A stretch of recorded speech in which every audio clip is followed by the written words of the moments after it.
चलो तो स्टार्ट करते हैं।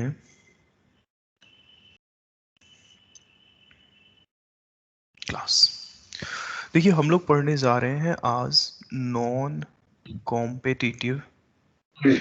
बच्चे कम नजर क्यों आ रहे हैं? पिछले लेक्चर में कितने स्टूडेंट्स थे? 54। बताओ, अभी सिर्फ 42 आए हैं। धीरे धीरे ये बढ़ रहे हैं, कोई बात नहीं। नॉन कॉम्पिटिटिव इनहिबिशन, उसमें कई सारे बच्चे पढ़े हुए भी हैं ना जूलॉजी, वो अपना रिवीजन करते होंगे। देखो, नॉन कॉम्पिटिटिव इनहिबिशन क्या है, इसको नॉन कॉम्पिटिटिव इनहिबिशन क्यों कहते हैं, सब कुछ समझाते हैं। जैसे मान लीजिए ये एंजाइम है, ठीक, दिस इज एंजाइम। आपको पता है ये जो खांचा बना हुआ है ये एंजाइम का एक्टिव साइट है, ठीक, एक्टिव साइट है। कह रहा है मान लीजिए ये हमारा सबस्ट्रेट है, for example this is our, मान लीजिए ये सबस्ट्रेट है। अब इस सबस्ट्रेट को जाके फिट होना है उसके एक्टिव साइट में, तब तक एक इनहिबिटर आता है। जैसे मान लीजिए दिस इज अ इनहिबिटर। अच्छा, ये जो इनहिबिटर है ये हमारा एनसीआई है। एनसीआई आप समझ चुके होंगे मैं किसको कह रहा हूँ, किसको कह रहा हूँ? Non competitive inhibitor. ठीक। अच्छा, अब होता क्या है ना कि कॉम्पिटिटिव इनहिबिशन में दोनों एक्टिव साइट पे ही बाइंड कर रहे थे, लेकिन नॉन कॉम्पिटिटिव इनहिबिटर कहता है कि भाई मैं एक्टिव साइट पे नहीं बाइंड करूंगा, मेरा तेरे से कोई मुकाबला नहीं है। सबस्ट्रेट से कहता है तू कर ना बाइंड, मैं तेरे को नहीं रोक रहा, मैं कहीं और बाइंड कर लूंगा। ये कहीं और बाइंड करता है। देखिए कैसे बाइंड करता है, लेट्स सी। जैसे एंजाइम था, इसने कहीं और बाइंड कर लिया एंजाइम से। फॉर एग्जांपल इसने यहाँ बाइंड कर लिया। अब यहाँ बाइंड किया तो ये बना एंजाइम इनहिबिटर कॉम्प्लेक्स। अच्छा, इसके बाइंड करने से एक प्रॉब्लम होती है। माइक ऑन है और अ, देखिए आपका अगर किसी का माइक ऑन है तो ऑफ कर लीजिए। इसके बाइंड करने से एक प्रॉब्लम ये होता है कि कोई समस्या नहीं है, ये दूसरी जगह बाइंड करता है अदर देन एक्टिव साइट, लेकिन इसके बाइंड करने के बाद एंजाइम का शेप ही बदल जाता है, शेप ही चेंज कर जाता है। एक्टिव साइट का शेप बदल गया, आप देखो शेप चेंज कर गया इनहिबिटर के बाइंड करने से। और अगर शेप बदल गया तो अब ये सबस्ट्रेट जो है यहाँ पे बाइंड नहीं कर पाता है, फेल्स टू बाइंड। और अगर सबस्ट्रेट बाइंड नहीं कर पाएगा तो क्या प्रोडक्ट बनेगा? No sir. No sir. Product formation. अच्छा, जैसे मान लो इस एंजाइम के पास ऐसे ऐसे 1000 एक्टिव साइट थे, 1000 एक्टिव साइट थे, और 500 का शेप इसने बदल दिया इनहिबिटर ने। अब चाहे तुम कितना भी सबस्ट्रेट बढ़ा लो, चाहे तुम कितना भी सबस्ट्रेट बढ़ा लो, क्या वापस से 1000 प्रोडक्ट बन सकता है? No sir. नहीं बन सकता है। मतलब नॉन कॉम्पिटिटिव इनहिबिटर के प्रेजेंस में सबस्ट्रेट बढ़ाने के बावजूद भी वी मैक्स नहीं मिल सकता है। क्यों नहीं मिल सकता है? क्योंकि ये एक्टिव साइट का शेप ही बदल दे रहा है, और अगर शेप बदल गया तो कुछ भी कर लो, उतना प्रोडक्ट, पुराने जितना प्रोडक्ट तो मिल नहीं सकता। नहीं सकता। अच्छा, इसका मतलब नॉन कॉम्पिटिटिव इनहिबिशन को तुम सबस्ट्रेट बढ़ा के रिवर्स नहीं कर सकते हो, जबकि कॉम्पिटिटिव को कर ले रहे थे सबस्ट्रेट बढ़ा के। Yes sir. दिस इनहिबिशन, बाकी तो फिगर देख के समझ में आ जाएगा। हाँ, yes sir. Yes sir. Can not be reversed by increasing substrate concentration. चाहे आप कुछ भी कर लीजिए, सबस्ट्रेट कितना भी बढ़ा लीजिए, ये वापस रिवर्स नहीं हो सकता है। कह रहा ठीक है, एग्जाम्पल बता दो सर। एग्जाम्पल पढ़ते हैं। एग्जाम्पल पढ़ते हैं। देखो, आपने नाम सुना होगा साइनाइड का। कोई अगर साइनाइड किसी को आप दे दीजिए, खा खिला दीजिए, साइनाइड क्या करता है, क्या करता है, किसी भी जानवर को कैसे मारता है, साइनाइड पॉइजनिंग में आखिर होता क्या है, तो मैं आपको बताता हूँ। साइनाइड पॉइजनिंग में क्या होता है, साइनाइड आपकी बॉडी के एक एंजाइम के साथ जाके बाइंड कर जाता है। मैं बताता हूँ, पहले मैं लिख देता हूँ ताकि आपको समझ में आ जाए। एग्जाम्पल इसका समझिए। Cyanide kills animal animals by, अच्छा कई दिनों बाद पढ़ा रहे हैं तो हो सकता है पेस स्लो रहे, नेक्स्ट लेक्चर से पेस वापस रिस्टोर हो जाएगा। By blocking cytokinesis chrome oxidase enzyme. आपको पता है एक बड़ा ही फेमस एंजाइम है साइटोक्रोम ऑक्सीडेज एंजाइम। वो एंजाइम ज़रूरी है आपके सेल्स में रेस्पिरेशन के लिए, needed for cellular respiration, cellular respiration, cellular respiration के लिए ज़रूरी है। अब अगर इस एंजाइम के साथ जाके साइनाइड बाइंड कर गया तो एंजाइम ही खराब हो गया, चाहे आप कुछ कर लीजिए उस जानवर को नहीं बचाया जा सकता है। समझ रहे हैं बात को? बोलिए तो। Yes, Yes, sir. sir. अच्छा, इस एंजाइम साइनाइड पॉइजनिंग में पेशेंट को चाहे आप कितना भी ऑक्सीजन दे दीजिए फिर भी नहीं बचेगा, क्योंकि ऑक्सीजन की तो दिक्कत ही नहीं है ना, ऑक्सीजन मिल रहा है। जिस जो एंजाइम रेस्पिरेशन के लिए जरूरी है वही खराब हो गया है, ठीक है? Yes, sir. तो ऑक्सीजन का भी कोई इफेक्ट नहीं होता है। इसी तरह से पेनिसिलिन, पेनिसिलिन भी जो है, पेनिसिलिन भी जो है वो भी एक नॉन कॉम्पिटिटिव इनिबिटर की तरह काम करता है, एक्ट्स एज NCI। पेनिसिलिन किसको मारता है? तो बैक्टीरिया को मारता है। बैक्टीरिया के सेल वॉल बनाने के लिए जो एंजाइम जरूरी है उसी को ये ब्लॉक कर देता है, तो बैक्टीरिया का सेल वॉल नहीं बनता है और वो मर जाता है। Blocks the enzyme which is needed for cell wall formation in bacteria. तो बैक्टीरिया की बॉडी में जो सेल वॉल के लिए, सेल वॉल फॉर्मेशन के लिए जरूरी है उसी को ब्लॉक कर देता है। इस वजह से बैक्टीरिया की क्या हो जाती है? डेथ हो जाती है। अब आगे आते हैं, देखते हैं कि इसका क्या इफेक्ट होता है KM पे और Vmax पे। अच्छा यहाँ देखिए ध्यान से, NCI के बारे में हम लोग बात कर रहे हैं, सुनिए। पहले तो बात करते हैं KM पे। अच्छा सुनिए, NCI क्या एक्टिव साइट पे बाइंड कर रहा है? No, sir. No, sir. क्या ये कंपटीशन कर रहा है उसके साथ बाइंड करने के लिए? No, sir. No, sir. क्या क्या इसके इसके आने से एंजाइम और सबस्ट्रेट के प्यार पे कोई फर्क पड़ा है? कोई फर्क नहीं पड़ा। दोनों में जितना प्यार था उतना ही प्यार है, ऐसा नहीं कि प्यार बट गया है। समझ रहे हैं बात को? बोलिए तो। Yes, Yes, sir. sir. ना तो एफिनिटी बढ़ा है ना तो एफिनिटी घटा है, और जब एफिनिटी अनचेंज रहे तो केएम कांस्टेंट रहता है। नॉन कॉम्पिटिटिव इनहिबिटर के आने से एफिनिटी क्या रहता है? अनचेंज्ड। एंजाइम और सबस्ट्रेट पहले की तरह ही बाइंड करते, लेकिन शेप बदल गया। ऐसा नहीं है कि उनकी बाइंडिंग इस वजह से डिस्टर्ब हुई है क्योंकि दोनों के बीच की एफिनिटी कम हो गई है, शेप बदलने की वजह से। बाइंडिंग अभी भी एफिनिटी दोनों का क्या है? वैसा ही है, ठीक है? और एफिनिटी अगर अनचेंज्ड रहे तो केएम नहीं बदलता है, ठीक है? Yes, sir.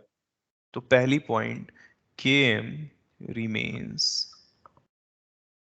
अनचेंज्ड। अनचेंज्ड रहता है because NCI do not interfere with substrate binding site। और दूसरा, ये एफिनिटी भी इफेक्ट नहीं करता है। मैंने सब केएम को दो तरीके से डिफाइन किया था, एक एफिनिटी के टर्म में और एक वेलोसिटी के टर्म में, याद है? तो यहाँ हम लोग एफिनिटी के कॉन्टेक्स्ट में बात करेंगे। अच्छा, मान लीजिए एक एंजाइम का 1000 एक्टिव साइट था, 500 का सेप खराब हो गया, चाहे कुछ कर लो 1000 प्रोडक्ट नहीं बन सकते हैं। Vmax घटा या नहीं घटा? Yes, sir. Yes, sir. Yes. Decreases Vmax। और आपको ये भी पता है कि इस Vmax को आप ओवरकम नहीं कर सकते हो सबस्ट्रेट बढ़ा के, ठीक है? Because can not be overcomed. अगर कर लेते तो आप लिखते कि Vmax कांस्टेंट रहा, नहीं बदला, ठीक है?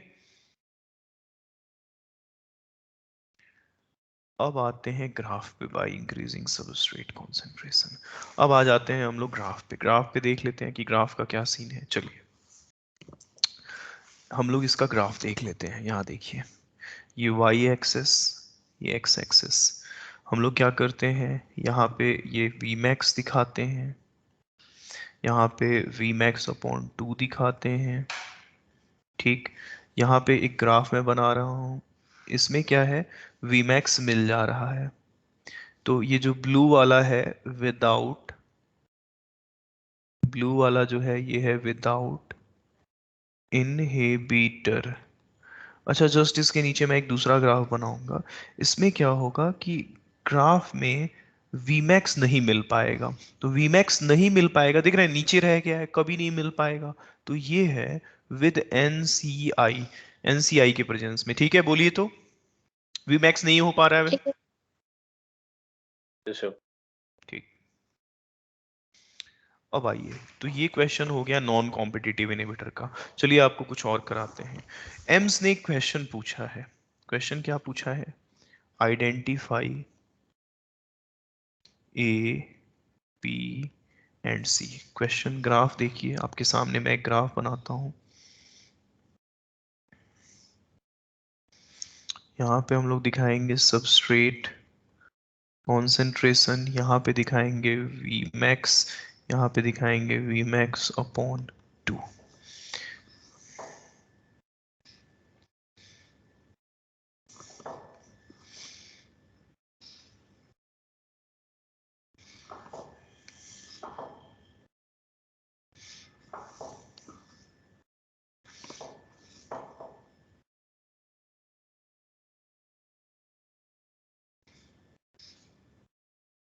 हाँ बताइए, ए क्या है? Without inhibitor. Without inhibitor. Question Without AIIMS inhibition. पूछा है। ठीक, बी क्या है? With With competitive competitive Competitive inhibitor. inhibitor. Without inhibitor. B है with competitive inhibitor, with CI लिखा जाए। और सी क्या है? With Non-competitive. non-competitive. तो With non-competitive inhibitor. क्वेश्चन में कुछ दम था नहीं, आप चीजों को आराम से सीखोगे तो सब कुछ समझ में आ जाएगा, क्वेश्चन भी आपसे क्रैक हो जाएगा। कोई तकलीफ किसी को? No, sir. No, sir. No, sir. Inhibition topic Yes, हो sir. गया समाप्त, इनहिबिशन टॉपिक हो गया समाप्त। अब आगे आते हैं, आगे आते हैं, रुको, बात करते हैं हम लोग आगे।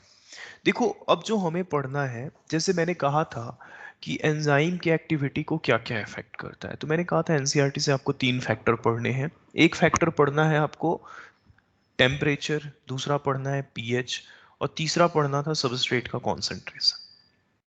हालांकि मैंने कहा था कुछ और भी फैक्टर्स होते हैं, प्रोडक्ट का कॉन्सेंट्रेशन, एंजाइम का कॉन्सेंट्रेशन, ये सब भी अफेक्ट करता है एंजाइम की एक्टिविटी को। अब हम लोग पढ़ने वाले हैं कुछ खास तरह के एंजाइम होते हैं, उनको कहते हैं एलोस्टेरिक एंजाइम। बताते हैं एलोस्टेरिक एंजाइम क्या होता है, बड़े ध्यान से सुनिएगा, समझ में आ जाएगा। कुछ है नहीं एलोस्टेरिक एंजाइम। यहाँ देखिए एलोस्टेरिक एंजाइम क्या है। कह रहे हैं कि ये कुछ खास तरह के एंजाइम होते हैं जिनमें जनरली 3 साइट होते हैं। हालांकि मैं 2 बता रहा हूं, ध्यान दीजिएगा। एक साइट जो है वो कहलाता है इनहिबिटर साइट, आप सुनते रहिए आपको समझ में आ जाएगा। और एक साइट होता है एक्टिवेटर साइट। एक्टिवेटर साइट जैसे मैं बना रहा हूं, देखिएगा, जैसे मैं मान लीजिए मैंने बनाया एक एंजाइम, यहां देखिएगा,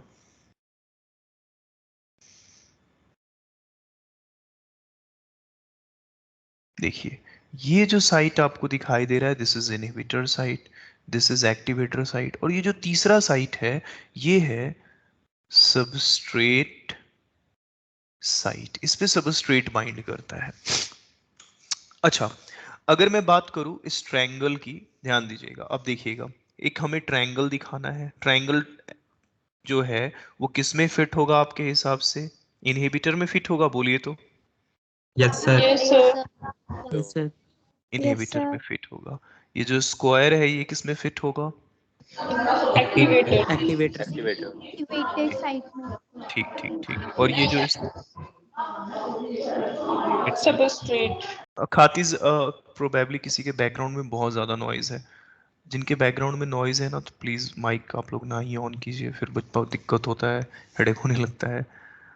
कई बार होता है बैकग्राउंड में नॉइज़, आप ट्रैवल वगैरह कर रहे हैं, कोई बात नहीं है, आप ध्यान रखिए इन चीज़ों का। देखिए, इनको मॉड्यूलेटर कहते हैं। मॉड्यूलेटर क्या होता है मैं समझाता हूँ। जैसे दो चीजें हो सकती हैं इसी एंजाइम के साथ, ये एक एंजाइम है, दिस इज ए एंजाइम, ये एक खास तरह का एंजाइम है।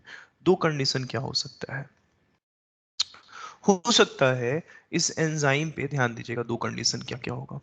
मान लीजिए हमने इनहिबिटर को बुलाया है, जैसे पहले तो ये एंजाइम में बना दूं वापस, पहले ही मैं ये एंजाइम बुला दूं, ये एंजाइम था, फिर से मैं ये एंजाइम बना दूं,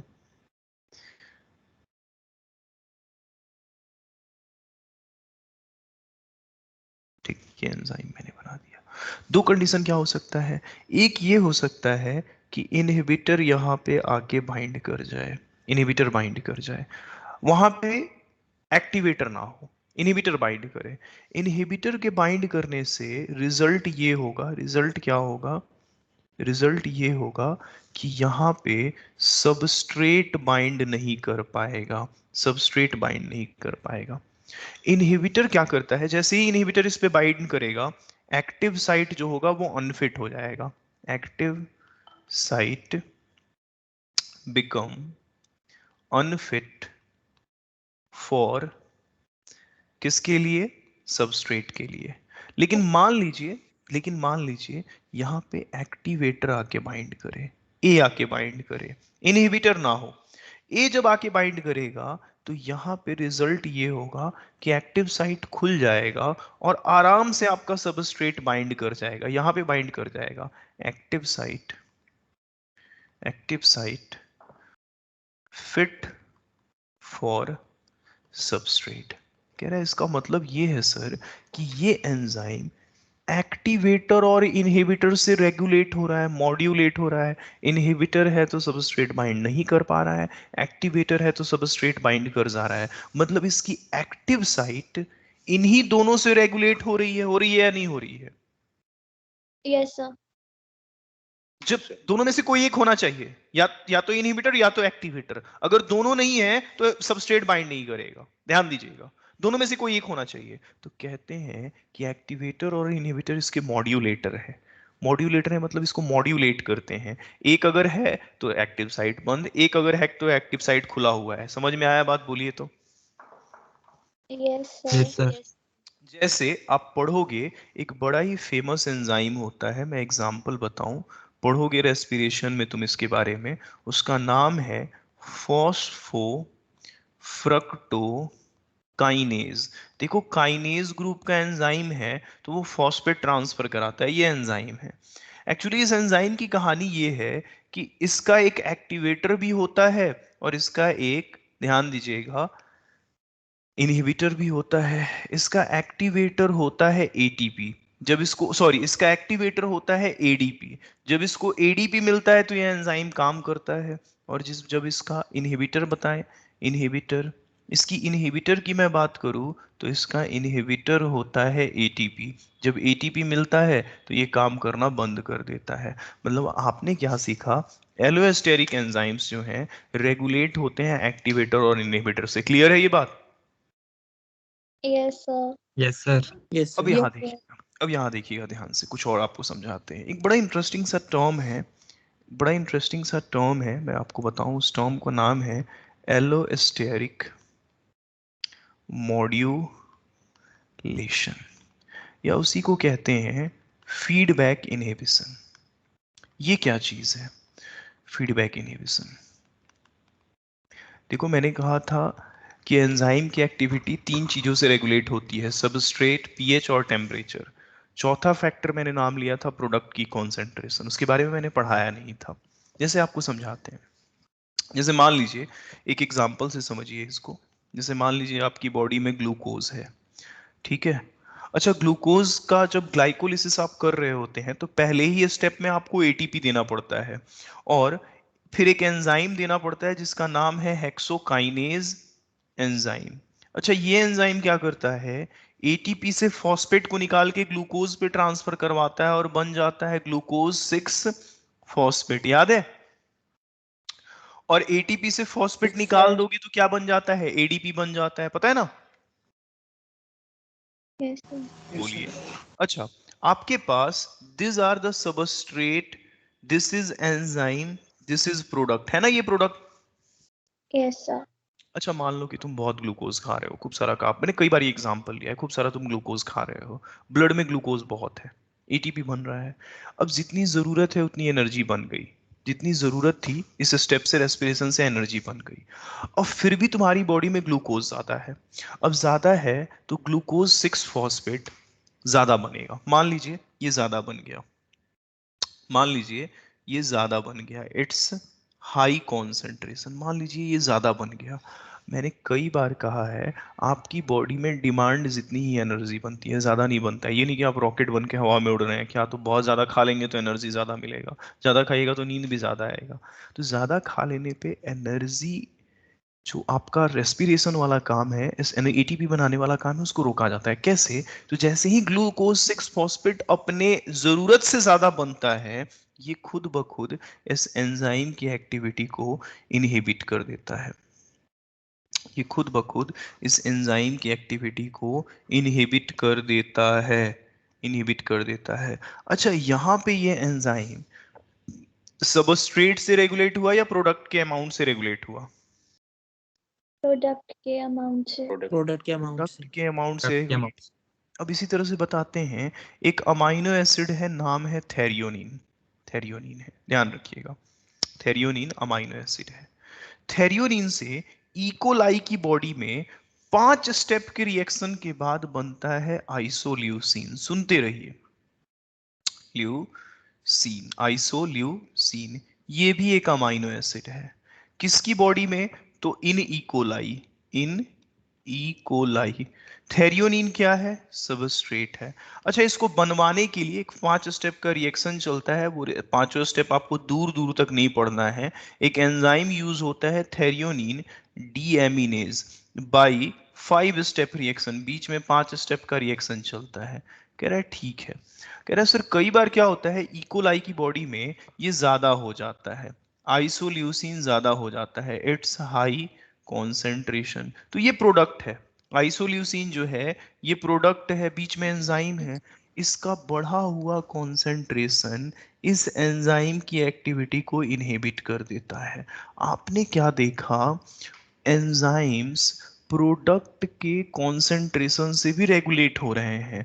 जब ज्यादा हो जाते हैं तो उनकी एक्टिविटी को सप्रेस कर दिया जा रहा है। एंजाइम की एक्टिविटी को क्या ज्यादा हो जा रहा है? तो प्रोडक्ट ज्यादा हो जा रहा है। इस तरह की कहानी को, इस तरह की मॉड्यूलेशन को, जिसमें स्पेशली इनहिबिट किया जाए, एक्टिविटी को इनहिबिट किया जाए, कहते हैं feedback inhibition. Feedback inhibition, inhibition का मतलब रोकना।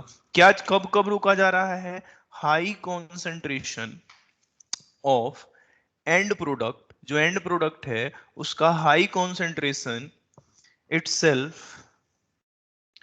Block the activity of enzyme. अच्छा, ये एलोस्टेरिक एंजाइम्स में देखने को मिलता है। एलोस्टेरिक एंजाइम में प्रोडक्ट का बढ़ा हुआ कॉन्सेंट्रेशन उसके एंजाइम की एक्टिविटी को ब्लॉक कर देता है, इनहिबिटर की तरह काम करता है, खुद ही इनहिबिटर की तरह काम कर लेता है। अब एक बात समझिए, कह रहे ठीक है सर, हमने पढ़ा था कि Km किसको कहते हैं? सबस्ट्रेट का वो कॉन्सेंट्रेशन जिस पे वेलोसिटी हाफ हो जाए।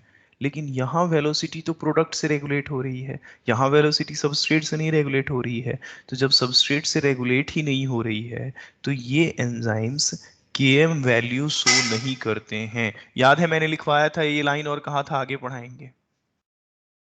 Yes, sir. Yes, sir. अगर इनका इफेक्ट सबस्ट्रेट से होता तो इनमें Km देखने को मिलता, लेकिन इनकी वेलोसिटी किससे रेगुलेट हो रही है? प्रोडक्ट से। Product. बहुत अच्छे। तो ये क्या नहीं शो करते हैं? Km value. Km values. ठीक, इतनी बात सबको समझ में आ गई। चलिए आगे चलते हैं। कोई दिक्कत किसी को एलोस्टेरिक मॉड्यूलेशन में? प्रोडक्ट का बढ़ा हुआ कॉन्सेंट्रेशन एंजाइम की एक्टिविटी को रोकता है, कोई दिक्कत? No sir.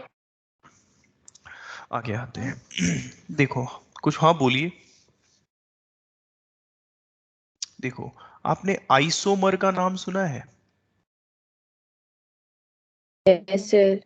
Yes. Yes, sir. जिनका sir. मॉलिक्यूलर फॉर्मूला सेम हो लेकिन स्ट्रक्चर क्या हो, अलग अलग हो। समझ रहे हैं बात को? पढ़ाया है, मैं नहीं पढ़ाया है। इसी तरह से एक टर्म होता है iso enzyme.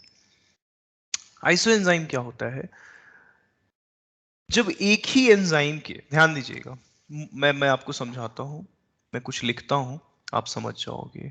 More than one enzyme for same substrate, same substrate. अच्छा, जैसे मान लीजिए, मैं एक एग्जांपल बता रहा हूँ, फॉर एग्जांपल सुनिए, हालांकि ये गलत एग्जांपल है। जैसे मान लीजिए एक सबस्ट्रेट है लैक्टोज।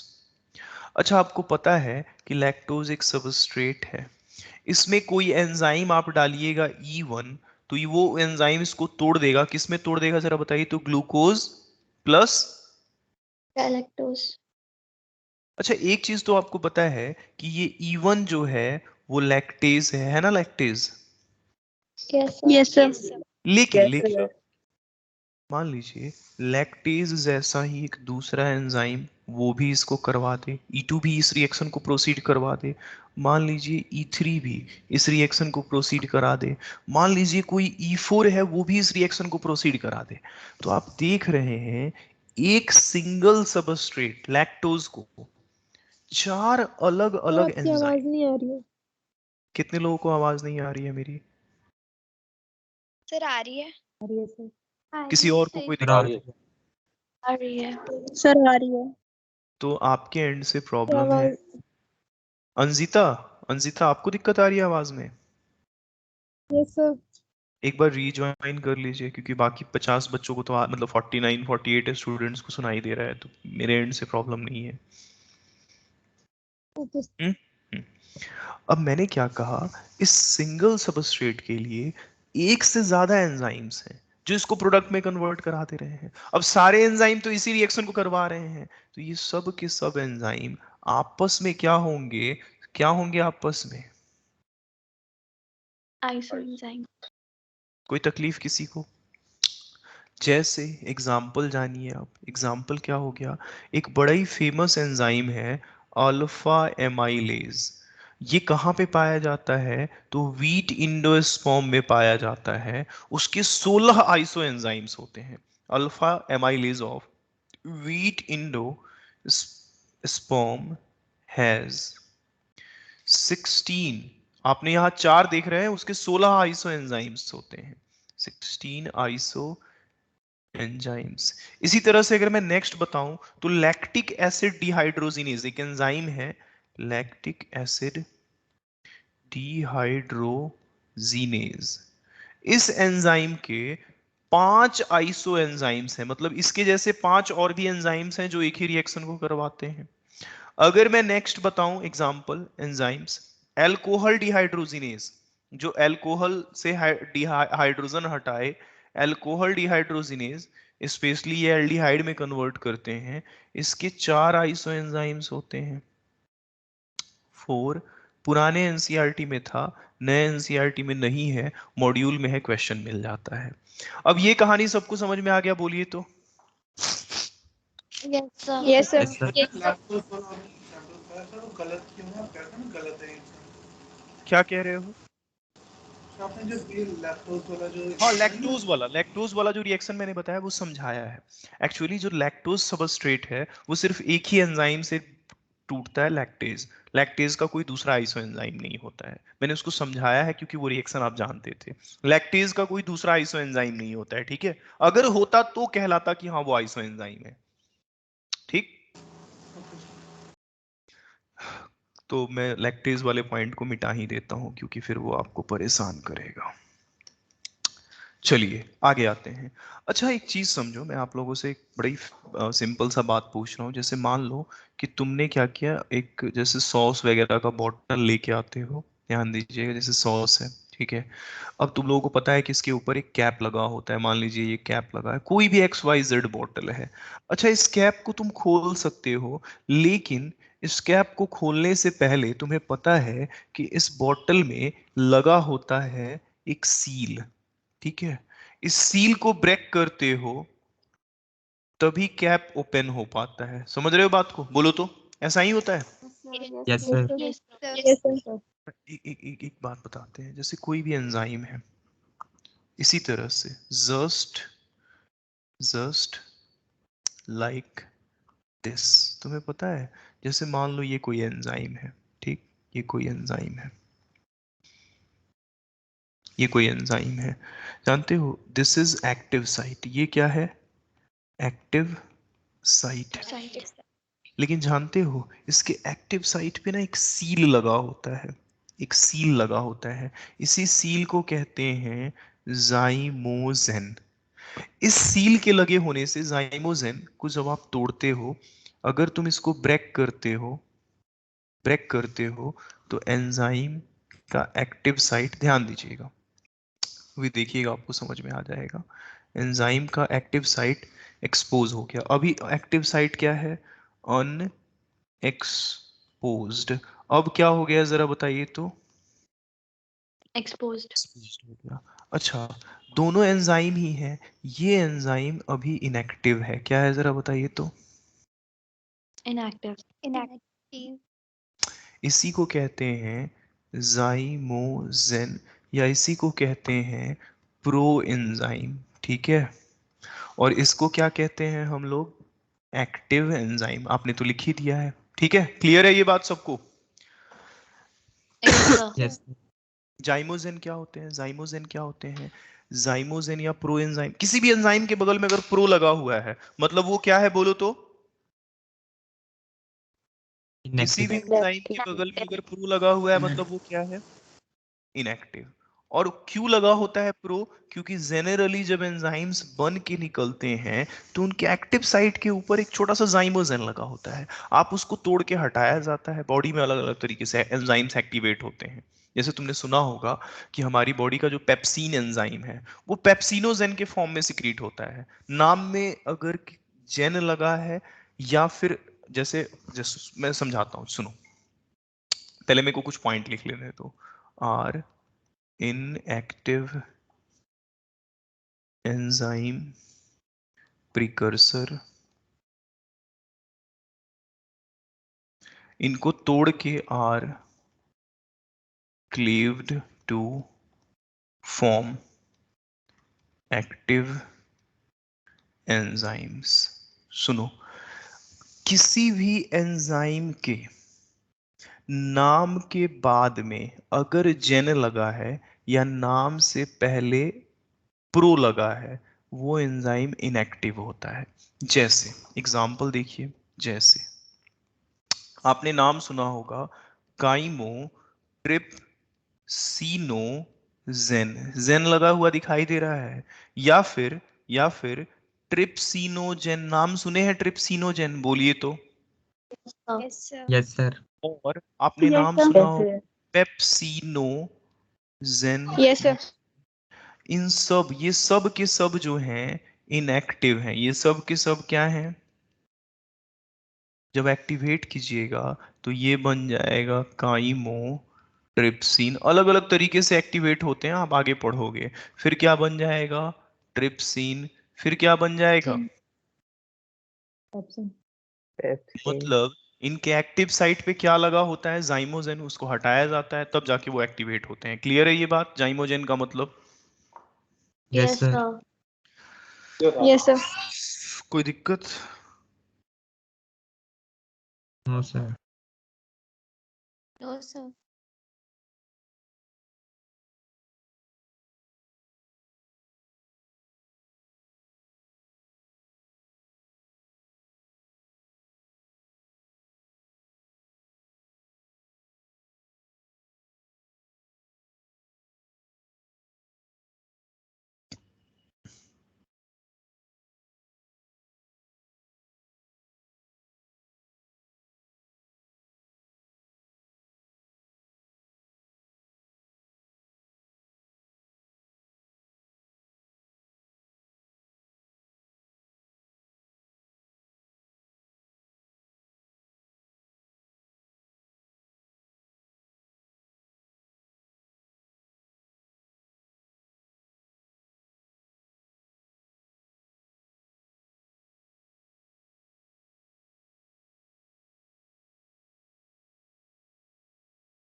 देखो ये जाइमोजेन का कॉन्सेप्ट था। आगे चले और कुछ बताएं। चैप्टर बस खत्म ही हो गया है, बस खींच रहे हैं, छोटी छोटी बातें हैं क्योंकि इनका आगे भी एप्लीकेशन है। आगे आते हैं, एक और टर्म है, बस आखिरी टर्म है, ये पढ़ा के नया चैप्टर स्टार्ट करते हैं। वो है ऑटो कैटालिसिस। ऑटो कैटालिसिस क्या है सुनिए, आपको समझाते हैं। देखो ऑटो कैटालिसिस क्या है, जैसे आपको समझाते हैं, जैसे मान लो एग्जांपल से समझो, समझ में आ जाएगा ऑटो कैटालिसिस क्या है। जैसे ये पेप्सिनोजेन है, पेप्सिनोजेन अगर जेन लगा हुआ है तो ये क्या है बोलो तो? Inactive. तुमको पता है स्टमक में निकलता है, ये स्टमक में एसिड भी होता है। जैसे ही ये एसिड के संपर्क में आता है, जैसे ही इसको एक्सपोजर मिलता है HCl का, तुरंत ये कन्वर्ट कर जाता है पेप्सिन में। किसमें कन्वर्ट कर जाता है जरा बताइए तो? Pepsin. पेप्सिन में कन्वर्ट कर जाता है। पेप्सिन। अच्छा जैसे मान लीजिए कि 1000 पेप्सिनोजेन थे, उसमें से पता चला 10 पेप्सिन में बदल गए। अब 10 जो पेप्सिन में बदलते हैं ना, वो क्या करते हैं, बिना HCl के खुद से खुद इनको एक्टिवेट करते हैं। मतलब आपने कुछ पेप्सिनोजेन को एक्टिवेट कर दिया HCl की मदद से, और जो एक्टिवेटेड है वो इनएक्टिव वाले को एक्टिवेट करते हैं। मतलब इसी को कहते हैं ऑटो कैटालिसिस। समझ में आया? Yes, sir. जैसे दूध से दही बनाने के लिए थोड़ा सा उसमें क्या डाल देते हैं, दही, वो सारे दूध को दही में कन्वर्ट कर देता है, बोलिए तो? Yes, sir. Yes, sir. तो आप थोड़े एंजाइम को एक्टिवेट कीजिए, वो एक्टिवेटेड एंजाइम बाकी सबको एक्टिवेट कर लेगा। यही ऑटो कैटालिसिस है। क्लियर? डेफिनेशन लिखने की जरूरत तो नहीं है? Yes, sir. नो देखो सर। देखो ये खत्म हो गया है, ये पूरा चैप्टर खत्म हो चुका है। कुछ और चीजें हैं, छोटी मोटी बातें हैं, जैसे intracellular enzyme, extracellular enzyme. सुन लीजिए। इंट्रासेलुलर, जैसे मान लो तुम्हारे सेल के अंदर कई सारे एंजाइम पाए जाते हैं। जैसे रेस्पिरेशन के सारे एंजाइम तो सेल में ही पाए जाते हैं ना, हेक्सोकाइनेज वगैरह, क्योंकि ग्लाइकोलाइसिस साइटोप्लाज्म में चलता है, क्रेब्स साइकिल Yes. वगैरह माइटोकॉन्ड्रिया में चलता है, तो उनके एंजाइम सेल के अंदर पाए जाते हैं, वो इंट्रासेलुलर होते हैं। लेकिन खाना पचाने वाले एंजाइम जैसे डाइजेस्टिव एंजाइम है, वो तो कैविटी में निकलते हैं, स्टमक में, स्मॉल इंटेस्टाइन में, खाली जगह में निकलते हैं, तो वो सेल के बाहर निकलते हैं, उनको एक्स्ट्रा सेलुलर एंजाइम कहते हैं। जैसे माउथ में सलाइवरी माइलेज एंजाइम है, तो ये तो खाली जगह है, ये सेल के बाहर है, तो ये एक्स्ट्रा सेलुलर एंजाइम हो गया। ठीक है, समझ में आया? Yes Yes. Yes, sir. अब Yes, sir. इनका ना extra cellular Yes, sir. Enzyme का कुछ कुछ यूज भी है, जैसे बहुत सारा यूज है, वो एक बार आप लोग मॉड्यूल से अपना देख लीजिएगा। ठीक है? Okay sir. जैसे मान लीजिए आपके कपड़े वगैरह पे दाग वाग है, तो लॉन्ड्री में जाते हैं जो कपड़े धुलने के लिए, उसमें कुछ एंजाइम्स पाए जाते हैं, जैसे प्रोटीएजेस, एमाइलेजेस, दाग धब्बों को मिटाने के लिए। इसी तरह से जैसे छोटा बच्चा है, उसकी बॉडी में उतना अभी डाइजेशन नहीं होता है, खाना नहीं पचता है, तो उसको जो बेबी फूड दिया जाता है उसको थोड़ा पहले से पचा के दिया जाता है, तो उसमें ट्रिप्सिन मिलाया जाता है बेबी फूड में, ताकि उस थोड़ा सा खाना पच जाए और उस खाने को आप खिलाते हैं बच्चों को। तो इस तरह की कुछ कुछ बातें हैं, आप एक बार नोट्स कह रहे हैं सॉरी, आप अपना देख लीजिएगा। इसके बाद हम नया चैप्टर स्टार्ट करते हैं, डाइजेशन एंड एब्जॉर्प्शन। चलें? Yes, sir. Yes sir. Yes, sir. Yes, sir. बहुत Yes. दिन ये चैप्टर चल चुका है, बिना टाइम वेस्ट किए हुए डाइजेशन एंड एब्जॉर्प्शन शुरू किया जाए। रुक जाइए, स्टार्ट करते हैं डाइजेशन। तब तक जरा हम एक नया PDF बना दें, इसको हम भेज देंगे PDF थोड़ी देर बाद। स्टार्ट करते हैं, क्रिएट एम्प्टी बुक।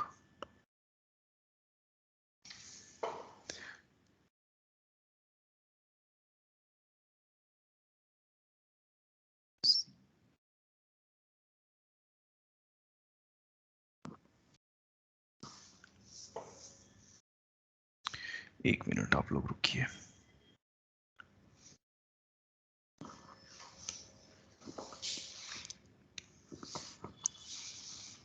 तो हमारा जो अगला चैप्टर है, बस एक मिनट रुक लीजिए, तो हेडिंग डाल लीजिए डाइजेशन। अगर आप बायोमोलिक्यूल का क्वेश्चन कर लीजिएगा, कोई दिक्कत हो मेरे से पूछ लीजिएगा, बिना शर्माए घबराए आप मेरे से पूछ सकते हैं।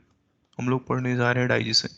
जिनको रिप्लाई नहीं मिला है पिछले 1 हफ्तों में, कारण ये है कि छुट्टियों में रिप्लाई हम नहीं करते हैं।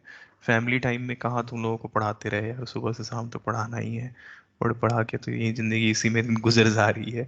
तो कभी कभी नहीं पढ़ाते हैं, सॉरी, कभी कभी रिप्लाई मैंने नहीं किया है। तो अगर आपको लगे कि हाँ रिप्लाई मैंने नहीं किया है, तो बेशक आप मेरे से कभी भी पूछ सकते हैं, ठीक है। आते हैं डाइजेशन एंड एब्जॉर्प्शन पढ़ते हैं हम लोग। देखो ये आपकी ह्यूमन फिजियोलॉजी का पहला चैप्टर है। ह्यूमन, हाँ बताइए। सर क्या आप प्लीज बैकग्राउंड कलर वाइट रख सकते हो? अरे ये रिफत क्यों, ऐसा क्यों?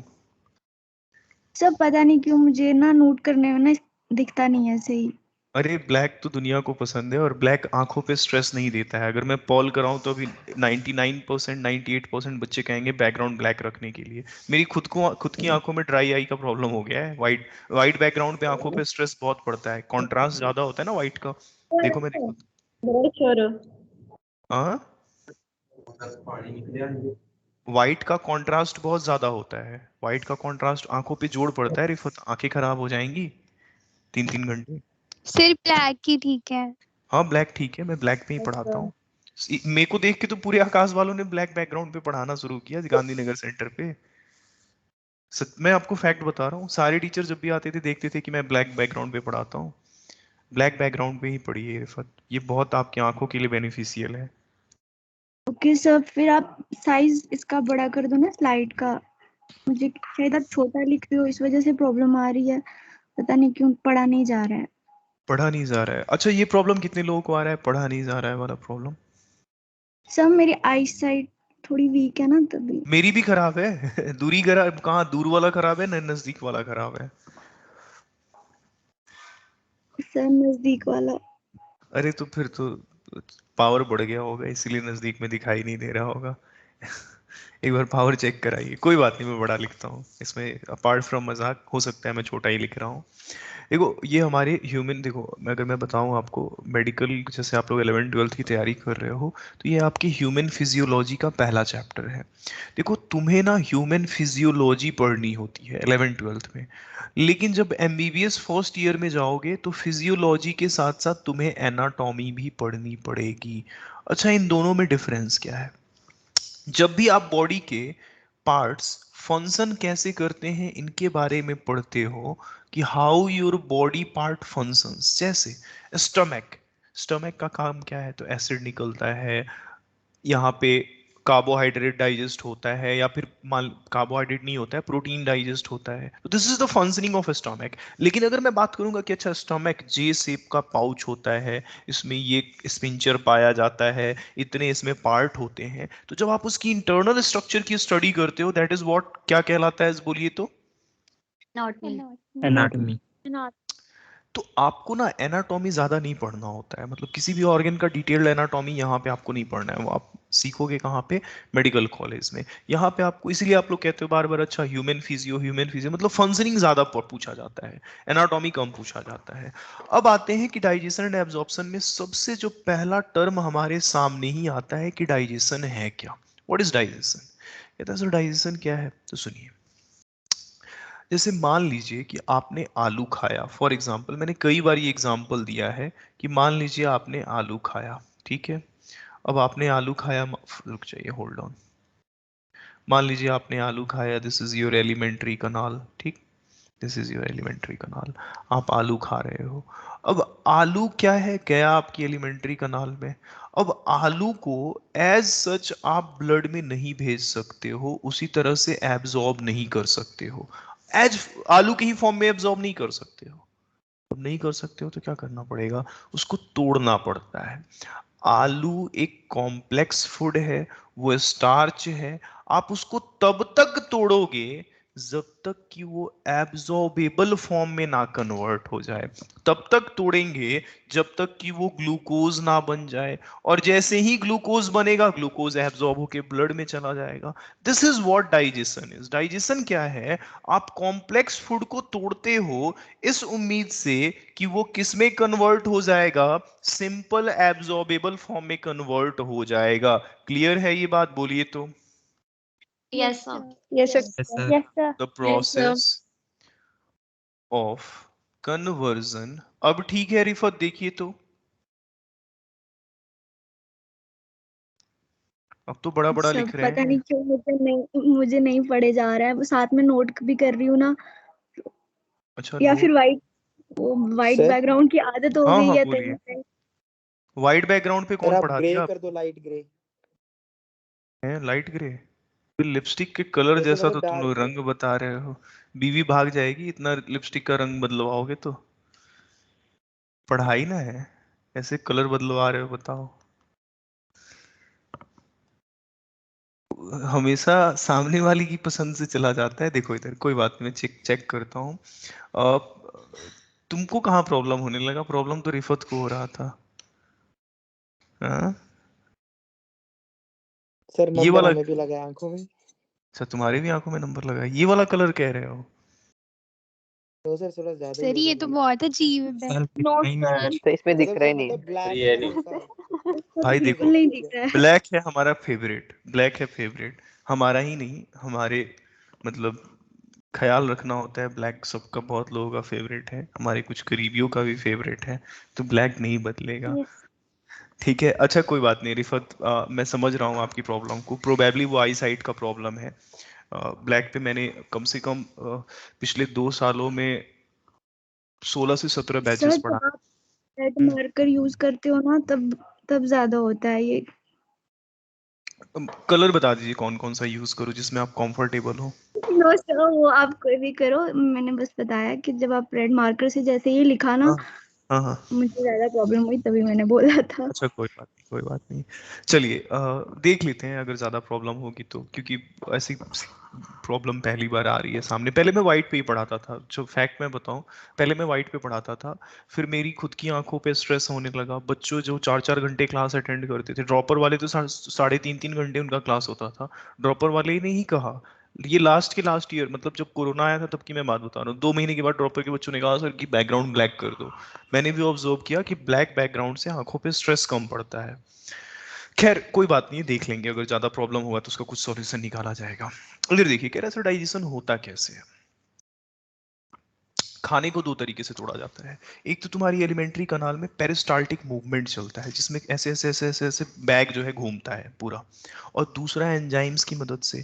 तो ये जो पेरिस्टाल्टिक मूवमेंट होता है उसको कहते हैं मैकेनिकल मेथड। मैकेनिकल मेथड में चीजें, पूरा सिस्टम ऐसे ऐसे ऐसे ऐसे खाने को नीचे पुश करता है, उसमें बहुत सारा खाना टूट जाता है, और दूसरा एंजाइम की मदद से, मतलब डाइजेशन को कैरी आउट किया जाता है। एनसीईआरटी की लाइन है, carried out by mechanical and biochemical method. समझ में आया?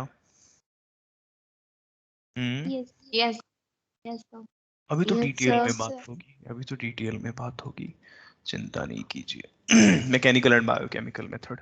अब ये बात हो गई किसकी? हमारे डाइजेशन की। अब बात कर लेते हैं कुछ और भी चीजों पे। मैं छोटी छोटी बातों को समझाऊंगा जो आप समझ जाओगे, और छोटी मोटी बातें हैं, हालांकि इनको पढ़ाना नहीं था।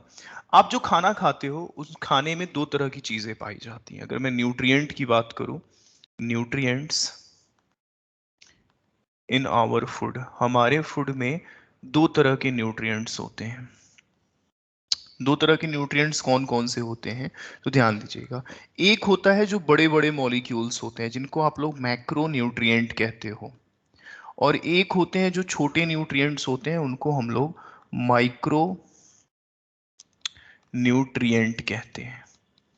बताते हैं ये मैक्रो न्यूट्रिएंट और माइक्रो न्यूट्रिएंट क्या होता है, सुनिए। होल्ड ऑन, मैं थोड़ा सा इस पेज को सेट कर दूं अच्छे से। हाँ, मैक्रो न्यूट्रिएंट को ही एक और नाम हम लोग देते हैं, हम लोग इसको कहते हैं प्रॉक्सीमेट प्रिंसिपल ऑफ फूड। यहाँ से क्वेश्चन बनते हैं, बड़े ही बेहतरीन क्वेश्चन बनते हैं। और माइक्रो न्यूट्रिएंट को हम लोग क्या कहते हैं? Protective principle, protective principal.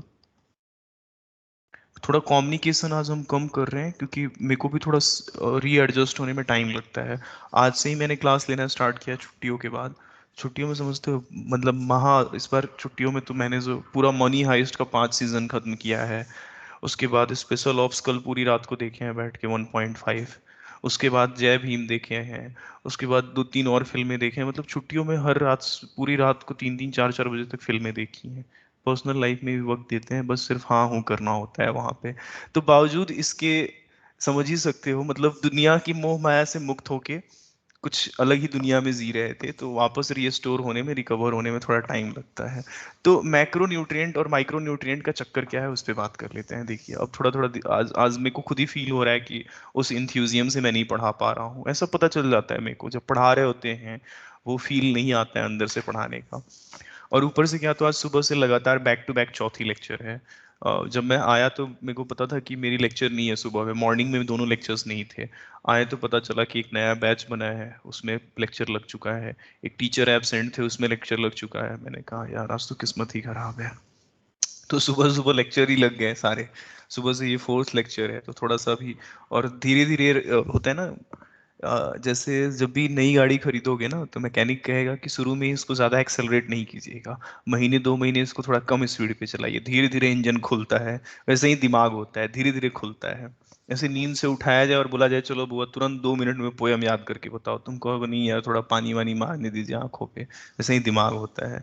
खैर बात करते हैं मैक्रोन्यूट्रिएंट पे। देखो मैक्रोन्यूट्रिएंट में आ जाता है आपका कार्बो, फैट, प्रोटीन, ये सब मैक्रोन्यूट्रिएंट है।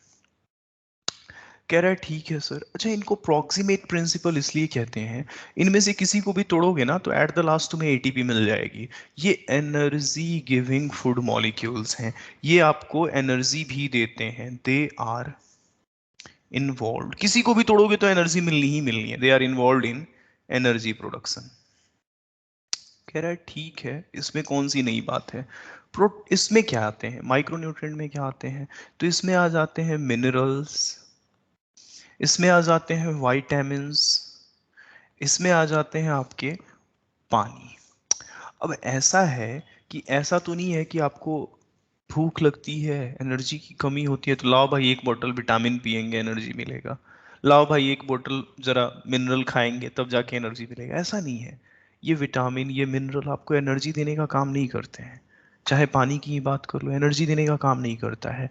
ये आपकी बॉडी में जैसे अब एनर्जी देने का काम नहीं करता है तो करता क्या है, और ऊपर से ये बहुत छोटे छोटे मॉलिक्यूल्स हैं, माइक्रो न्यूट्रिएंट्स, एनर्जी दे भी नहीं सकते हैं, ये करते क्या है।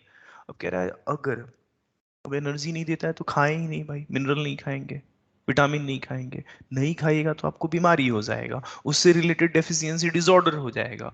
मतलब एनर्जी तो ये नहीं देते हैं लेकिन इनकी कमी से बीमारी हो सकती है, इसीलिए इसको प्रोटेक्टिव प्रिंसिपल कहते हैं। मैं उम्मीद करूं कि आप समझ गए हैं। सर मिनरल्स की डेफिशिएंसी क्या होती है? मिनरल की डेफिशिएंसी आपकी बॉडी में कई सारे बायोमोलिक्यूल में मैंने पढ़ाया तो है, कई सारे मिनरल्स आपकी बॉडी में पाए जाते हैं। हाँ सर।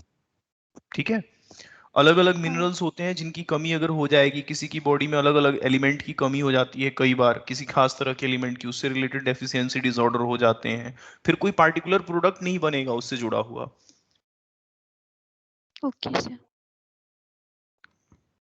इस वजह से सर मतलब ब्रेन में भी कोई डिसऑर्डर हो सकता है? हाँ अब मान लीजिए कि but there deficiency causes abnormalities. मान लीजिए कोई मिनरल है, कोई एलिमेंट है जो कोई इंपॉर्टेंट बायोमोलिक्यूल बना रहा है, कार्बोहाइड्रेट ही बना रहा है, फैट ही बना रहा है, प्रोटीन ही बना रहा है या विटामिन ही बना रहा है, और वो आप उसकी बॉडी वो आपकी बॉडी को नहीं मिल पा रहा है, नहीं मिल पा रहा है तो उसकी डायरेक्ट कमी होगी। समझ रही है बात को? तो अब ये कहानी है आपके माइक्रो और मैक्रो न्यूट्रिएंट की। ये इतनी बात हो गई। अब आते हैं, अभी ये बस ब्रीफ स्टडी थी, इसमें छोटी छोटी बातें थी, इसमें कोई दिक्कत किसी को? और ये कुछ है नहीं, अभी चैप्टर अभी शुरू ही नहीं हुआ है, अभी चैप्टर शुरू ही नहीं हुआ है।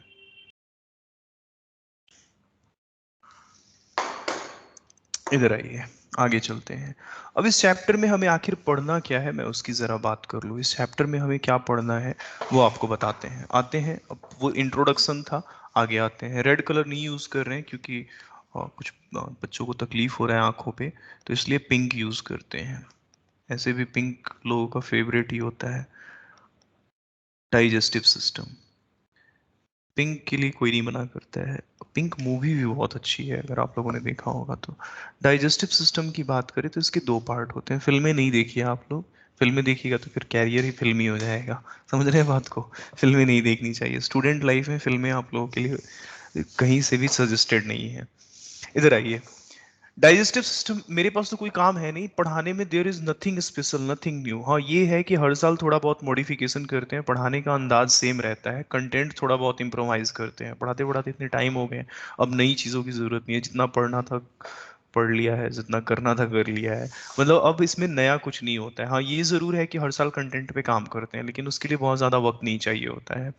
तो काम के बाद मेरे पास कोई दूसरा काम होता नहीं है, बस फिर देखो फिल्में बैठ के दबा के। मेरी पुरानी आदत है, जब मैं तुम लोगों की जैसे स्टूडेंट था तब भी मैं फिल्में खूब देखता था। खैर वो बात अलग है। अब आते हैं आगे। देखो डाइजेस्टिव सिस्टम में आपको दो चीजें पढ़नी है। एक तो आपका पूरा एलिमेंट्री कनाल पढ़ना है। एलिमेंट्री कनाल के ही कुछ और भी नाम हैं।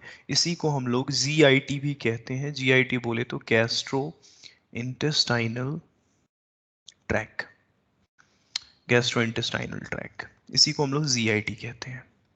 और दूसरा जो हमें पढ़ना है वो पढ़ना है इससे जुड़े हुए ग्लैंड्स, एसोसिएटेड ग्लैंड्स। एलिमेंट्री कनाल से, एलिमेंट्री कनाल बीचों बीच जाता है, ग्लैंड्स आजू बाजू में होते हैं, एसोसिएटेड ग्लैंड्स। अच्छा, एसोसिएटेड ग्लैंड में आपको कौन कौन सा ग्लैंड पढ़ना है तो सुनिए। एक जो बड़ा फेमस ग्लैंड है वो है, आपको पता ही है, सलाइवरी ग्लैंड। आपको सलाइवरी ग्लैंड पढ़ना है। तीन ही ग्लैंड आपको एनसीईआरटी से पढ़ने हैं, कहीं पे भी तीन ही पढ़ना होगा। दूसरा है आपका लिवर और तीसरा है आपका पैंक्रियाज। यही तीन आपके ग्लैंड्स जो हैं ये क्या है, एसोसिएटेड ग्लैंड है। तो कहिएगा एलिमेंट्री कनाल से जुड़े हुए ये ग्लैंड हैं, तो एलिमेंट्री कनाल में क्या क्या आता है बताते हैं। एलिमेंट्री कनाल में क्या क्या आता है सुनिए, बड़े आराम से सुनिए आप। एलिमेंट्री कनाल में शुरुआत ही होती है माउथ से। सबसे पहले तो माउथ ही हम लोग पढ़ेंगे। माउथ के बाद अगर मैं बात करूं सेकंड नंबर, माउथ के बाद तो सेकंड नंबर ये माउथ हो गया। ये खाली जगह, अंदर जो खाली जगह आपको दिखाई दे रहा है, this is oral cavity. Oral cavity का ही एक और नाम है। इसी को आप किस नाम से जानते हो, बक्कल कैविटी के नाम से। किस नाम से जानते हो बोलो तो, बक्कल कैविटी। Buccal cavity. कह रहा है सर बक्कल कैविटी में जानते हैं क्या क्या होता है। अब इस बक्कल कैविटी में देखो क्या क्या होता है। ऊपर जाओगे तो ये तालू होता है जिसको आप पैलेट कहते हो। तो बक्कल कैविटी में सबसे ऊपर इसकी जो छत होती है उसमें पैलेट पाया जाता है। ठीक, अगर आप इसके फ्लोर की बात कीजिएगा, नीचे ये टंग होता है। अगर इसके फ्लोर की बात करोगे तो इसके फ्लोर में टंग पाया जाता है। ठीक, बक्कल कैविटी में। अच्छा, बक्कल कैविटी की अगर बाउंड्री की बात करोगे, चारों तरफ से क्या घेर के रखता है, तो आपके दांत इसको घेर के रखते हैं। मतलब जब बक्कल कैविटी हम लोग पढ़ेंगे तो वहां पे टीथ, टंग और पैलेट पढ़ेंगे। ठीक, उसके बाद जो आपका नेक्स्ट पार्ट आता है एलिमेंट्री कनाल में वो आता है फेरिंग्स। ठीक, फेरिंग्स आ जाता है। फेरिंग्स के फिर से तीन पार्ट होते हैं। आप जानते हैं कौन कौन से तीन पार्ट होते हैं बोलिए तो, नेजोफेरिंग्स, ओरोफेरिंग, नेजोफेरिंग, बहुत अच्छे, oropharynx and pharynx, larynx. Laryngopharius. ठीक, नहीं भी जानते हैं जो बच्चे वो मन ही मन गाली नहीं देंगे, हम खुद ही पढ़ाएंगे, अभी तो सिर्फ नाम लिख रहे हैं, आप देखिए बस। इसके बाद फेरिंग्स के बाद अगर मैं बात करूं तो फेरिंग्स के बाद जो पार्ट आता है वो आता है ओएसोफेगस। ध्यान रखिएगा, सब पढ़ेंगे डिटेल में एक एक करके, मतलब होता है ना एकदम चीजों को इलाबोरेट करके पढ़ेंगे। ओएसोफेगस के बाद अगर मैं नेक्स्ट नंबर बात करूं तो आपका स्टमक आ जाता है। स्टमक के बाद क्या आता है बताइए, स्मॉल इंटेस्टाइन, स्मॉल इंटेस्टाइन। ठीक, intestine, small intestine. Small intestine के कितने पार्ट होते हैं, 3, कौन कौन से, ड्यूडेनम, जेजुनम, इलियम। बहुत अच्छे, इलियम। इलियम। अब यहीं से क्वेश्चन पूछा जाता है, this is ilium, ILEUM, not ILIUM। वो इलियम एक बोन है जो मैं आपके सामने लिख रहा हूं। बिलीव मी, क्वेश्चन कभी ना कभी तो आपके सामने मिल ही जाएगा और आप गलती करके आओगे। इलियम स्मॉल इंटेस्टाइन में होता है और इलियम एक बोन भी होता है। ये बोन आपके कहाँ पे पाया जाता है बोलिए तो, पेल्विक गर्डल में। तो इलियम वर्सेस इलियम में कोई दिक्कत, दोनों इलियम में, नो सर।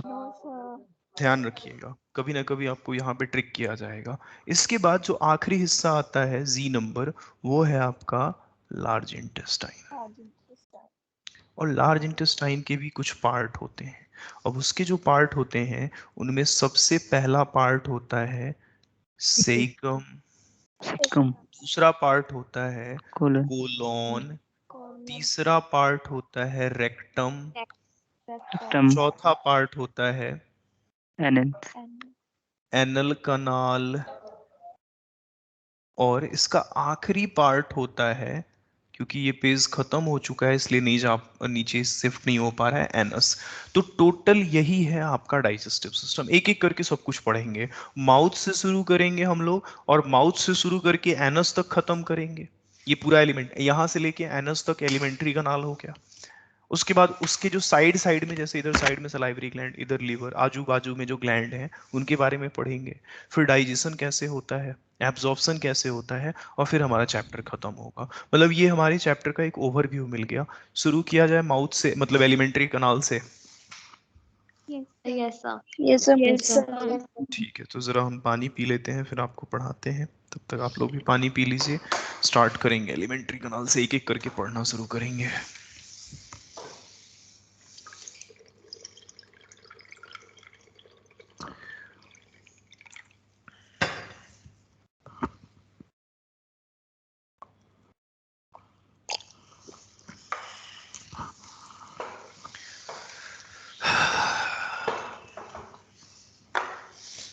हेडिंग डालते हैं, हेडिंग डाल लेते हैं। हम लोग पढ़ने जा रहे हैं एलिमेंट्री कनाल, बाद में एसोसिएटेड ग्लैंड पढ़ेंगे। पहले तो एलिमेंट्री कनाल शुरू करते हैं।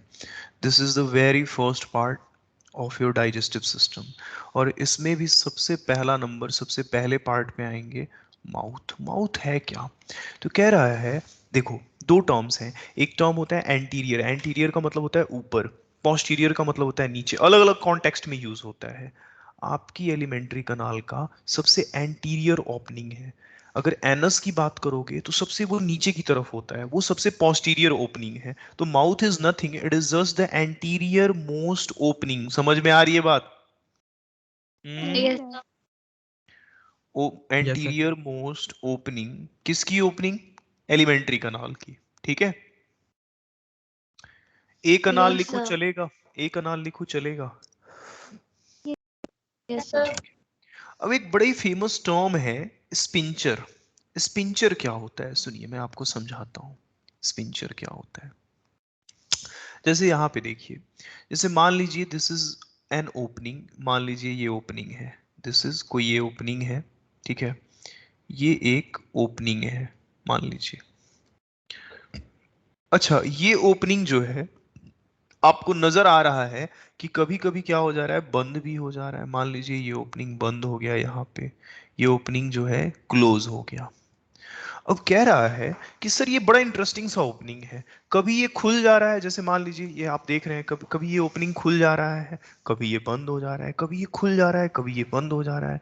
सर इसको खोलने और बंद करने के लिए एक बात जानिए, इस ओपनिंग के चारों तरफ एक मसल पाया जाता है जो इसके ओपनिंग और क्लोजिंग को कंट्रोल करता है। इसी मसल को हम लोग कहते हैं स्पिंचर। क्या कहते हैं बोलिए तो? पिंचर। और Pincher. कैसा नजर आ रहा है? सर्कुलर नजर आ रहा है। हाँ? तो ये सर्कुलर मसल होते हैं, और सर्कुलर मसल क्या करते हैं?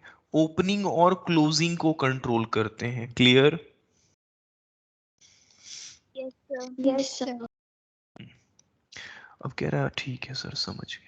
अच्छा, माउथ भी एक ओपनिंग है, माउथ भी एक ओपनिंग है। ये भी कभी खुलता है जब बोलते हैं, फिर बंद भी हो जाता है, खुलता है बंद भी हो जाता है। इसमें भी एक मसल पाया जाता है जो कि स्पिंचर है, और उसको हम लोग कहते हैं, एक बड़ा ही फेमस स्पिंचर है, हालांकि नाम नहीं याद रखिएगा, और B Clarice orris.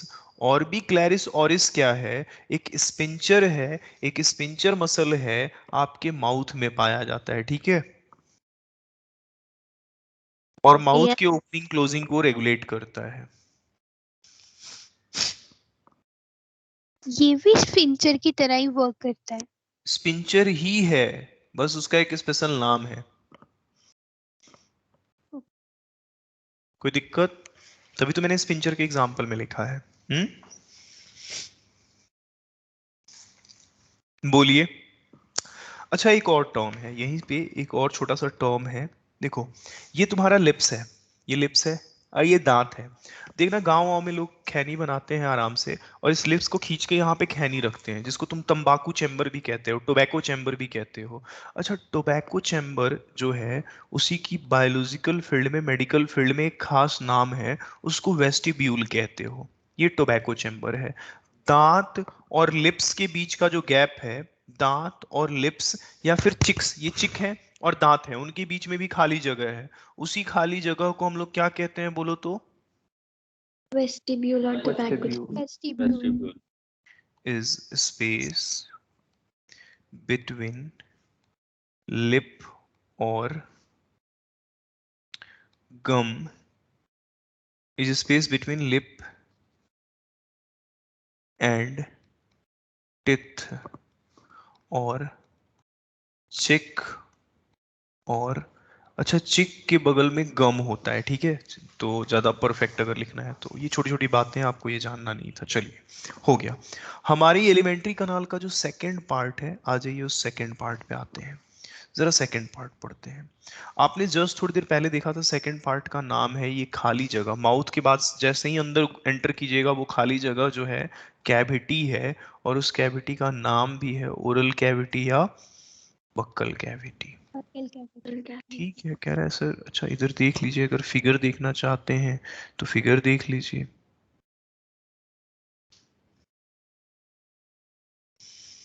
This part, hold on, मैं ड्रॉ कर देता हूं। ये जो पार्ट है, दिस इज ओरल कैविटी।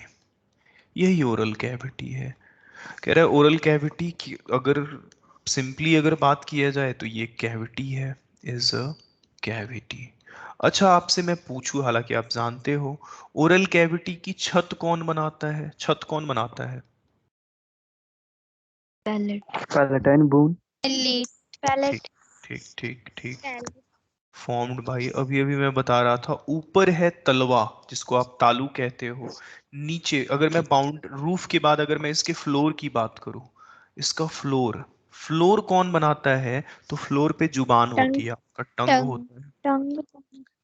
ठीक। और इसकी अगर मैं बाउंड्री की बात करूं, ये सब जो हम पढ़ा रहे हैं ये एनाटॉमी पढ़ा रहे हैं, काम नहीं पढ़ा रहे हैं। किस तरह से प्लेसमेंट है वो पढ़ा रहे हैं। अगर बाउंड्री की बात करें तो टीथ आता है। मतलब आपको ओरल कैविटी में तीन चीजें पढ़नी है, टीथ, टंग, पैलेट। मर्जी जो आप पढ़ लीजिए। सबसे पहले मैं टीथ पढ़ाऊंगा, ठीक है। नंबरिंग में सबसे पहले हम क्या पढ़ाएंगे आपको? टीथ पढ़ाएंगे, फिर टंग पढ़ाएंगे, फिर पैलेट पढ़ाएंगे। मतलब सबसे पहले मैं आपको टीथ पढ़ाऊंगा, दूसरे नंबर पे टंग, और फिर मैं आपको पढ़ाऊंगा पैलेट। तो let's begin with the teeth. Teeth पे आ जाते हैं। देखो, टीथ की कहानी अगर ह्यूमंस की बात करोगे तो ये हमारे मीजोडर्म लेयर से बनता है, हमारे मीजोडर्म लेयर से बनता है, इसीलिए इसको डर्मल टीथ भी कहते हैं। तो अगर ह्यूमंस में बात करोगे, इनफैक्ट ज्यादातर वर्टिब्रेट में ये मीजोडर्म से ही बनता है। ओरिजिनेट फ्रॉम, जर्मिनल लेयर का कॉन्सेप्ट मैंने आपको सिखा रखा है। Originate from embryonic, embryonic mesoderm, therefore called dermal teeth कहते हैं। डर्मल टिथ कहते हैं, ध्यान रखिएगा। अच्छा, ये डर्मल टिथ जो है ज्यादातर वर्टिब्रेट में होता है, ज्यादातर वर्टिब्रेट में टिथ होता है, इन मोस्ट ऑफ वर्टिब्रेट्स। अब आ जाते हैं जो आपको एक्चुअल चीज पढ़नी है, कि टिथ का टाइप पढ़ना है। देखो, टिथ का टाइप अलग अलग तरीके से डिसाइड होता है। आपके एनसीईआरटी से सिर्फ आपको ह्यूमन टिथ पढ़ना है। टू बी फ्रैंक, अगर ह्यूमन टिथ पढ़ाना हो तो 10 मिनट में खत्म हो जाएगा, पूरा टिथ खत्म हो जाएगा 10 मिनट में। लेकिन इसमें थोड़ा मैं टाइम लूंगा, उसका कुछ कारण है। कारण ये है कि एम्स वगैरह का टिथ फेवरेट टॉपिक रहा है। एक नहीं, एम्स, बीएचयू, एएमयू, जितने भी मेडिकल एंट्रेंसेस रहे हैं वो आउट ऑफ द एनसीईआरटी जाके खूब सारे उन्होंने क्वेश्चंस पूछ रखे हैं। तो मैं आपको टाइप ऑफ टिथ थोड़ा सा डिटेल में पढ़ाऊंगा, कोई बहुत ज्यादा बर्डनिंग भी नहीं होगा। मैं ये भी बताऊंगा कि आपको क्या याद रखना है, आप चिंता नहीं कीजिए। हम लोग पढ़ने जा रहे हैं टाइप्स ऑफ टिथ। अच्छा, इसके टाइप कई बेसिस पे होते हैं, मैं कह ही रहा हूं। सबसे पहला बेसिस है, ध्यान दीजिएगा, on basis of attachment with jaw bone. Jaw bone के साथ कैसा अटैचमेंट है इसके बेसिस पे अब आपको समझाते हैं, देखिएगा ध्यान से। इसके बेसिस पे दांत तीन तरह के होते हैं। एक दांत जो होता है वो होता है एक्रोडोंट, एक होता है प्लूरोडोंट, और एक होता है थीकोडोंट। अभी 2 मिनट में समझ में आ जाएगा। अगर एनसीईआरटी की बात की जाए तो एनसीईआरटी में थीकोडोंट है। क्यों है थीकोडोंट वो भी समझ में आ जाएगा। जैसे मान लो एक्रोडोंट दांत किसको कहते हैं, फिगर देख के ही समझ में आ जाएगा। जैसे मान लो ये तुम्हारा जॉ बोन है, सपोज कर लो ये जॉ बोन है, और अगर जॉ बोन के एपिकल पार्ट के साथ दांत फ्यूज्ड है, ये रहा टिथ, दोनों आपस में फ्यूज्ड हैं, दांत और जबड़ा अलग अलग नहीं है, फ्यूज्ड है, इसको एक्रोडोंट कहते हैं। लेकिन मान लीजिए एपिकल सरफेस को छोड़ के, ये जॉ बोन है मान लीजिए, अगेन ये जॉ बोन है, एपिकल पार्ट को छोड़ के मान लीजिए ये लैटरल हिस्सा है, इससे दांत ऐसे हुक की तरह निकला हुआ है, तो इस दांत को हम लोग कहते हैं प्लूरोडोंट। लैटरल सरफेस से, एक्रो एपिकल सरफेस से, दांत एपिकल सरफेस से फ्यूज्ड है, प्लूरो में लैटरल सरफेस से निकला हुआ है। कह रहा है थीको में क्या होता है, तो देखिए थीको में क्या होता है। जैसे ये जॉ बोन है आपका, बस देखते रहिए, दिस इज जॉ बोन। इस जॉ बोन में जैसे घर के बोर्ड में, इलेक्ट्रिक बोर्ड्स में सॉकेट बने होते हैं, ऐसे खांचे बने होते हैं, और उसी सॉकेट में आप चार्जर ले जाके लगा देते हो। इस सॉकेट में अगर दांत जो है इस तरह से आके लॉग्ड है, फ्यूज्ड नहीं है, तो इस तरह के दांत को तुम क्या कहते हो। तुम्हारा वाला कैसा दांत है बोलो तो। थीकोडोंट। कोडॉन। तुम्हारा दांत इस सॉकेट से निकल सकता है, एक्रो और प्लूरो नहीं निकलेगा। प्लूरोडोंट ऐसे हुक्स की तरह नजर आता है, ऐसे हुक की तरह से, साइड से निकला होता है ना, तो हुक की तरह लगा होता है। समझ में आ रही है बात, बोलिए तो। Yes sir. फिगर देख के समझ में आ जाएगा या फिर लैंग्वेज भी लिखवाना पड़ेगा। आ गया सर आ रहा है समझ। आगे समझ। आगे एग्जाम्पल पे आज बात कर लेते हैं। एक्रोडोंट दांत पाया जाता है एम्फीबिया में। देखिएगा फ्यूज्ड भी है, वो दांत अलग अलग नहीं है, फ्यूज्ड है। एम्फीबिया में, मछली में। प्लूरोडोंट दांत अभी अभी कह ही रहे थे भाई कि सांप का दांत ऐसा होता है, रेप्टाइल में पाया जाता है, और रेप्टाइल में भी सांप में पाया जाता है। हालांकि इसमें एक्सेप्शन भी है, मैं एक्सेप्शन बताऊंगा। एंड लीजर्ड्स में भी पाया जाता है, लीजर्ड्स में भी। कह रहा है सर थीको का बताओ, क्योंकि थीको ह्यूमंस में होता है, तो ह्यूमन तो आपको याद रखना ही रखना है, इसीलिए ये पढ़ना है। एंड इसका एक्सेप्शन भी है, एक्सेप्ट क्रोकोडाइल। क्रोकोडाइल का दांत कैसा होता है। थीकोडोंट। कोई तकलीफ इसमें है, आसान। Yes sir. Yes sir. अगला जो इसका टाइप है, अगला जो इसका टाइप है दांत का, वो कि भाई पूरी जिंदगी में दांत कितनी बार आ रहा है। अब इस पेज में तो आ नहीं पाएगा, तो चलिए अगले पेज पे चलते हैं। पूरी लाइफ टाइम में दांत कितनी बार आ रहा है, उसके बेसिस पे हम लोग दांत के टाइप्स पढ़ने जा रहे हैं। सेकंड, जरा नंबरिंग में चेक कर लो। यहाँ नंबरिंग मैंने ए लिखा है, कलर येलो यूज किया है, तो यहाँ मैं नंबरिंग रखूंगा बी,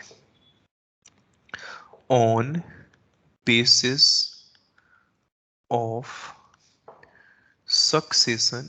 टाइम अगर होगा तो बताइएगा।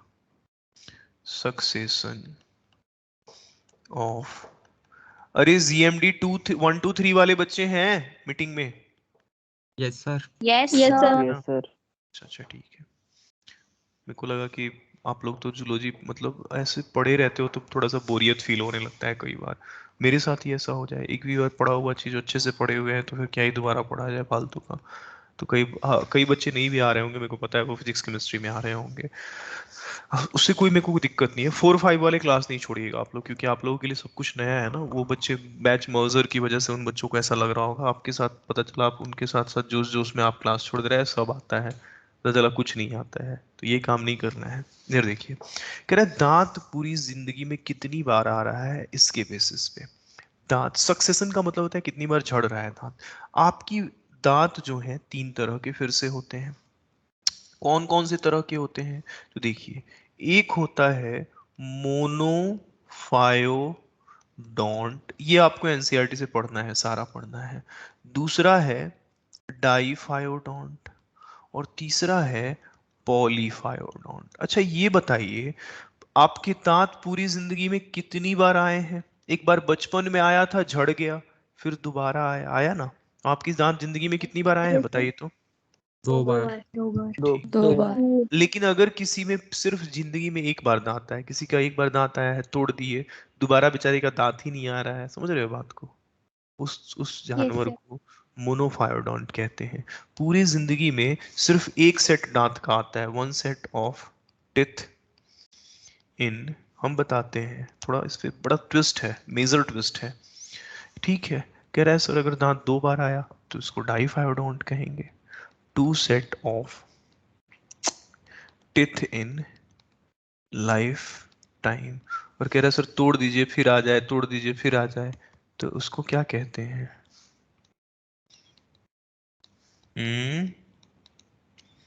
पॉलीफायोडोंट।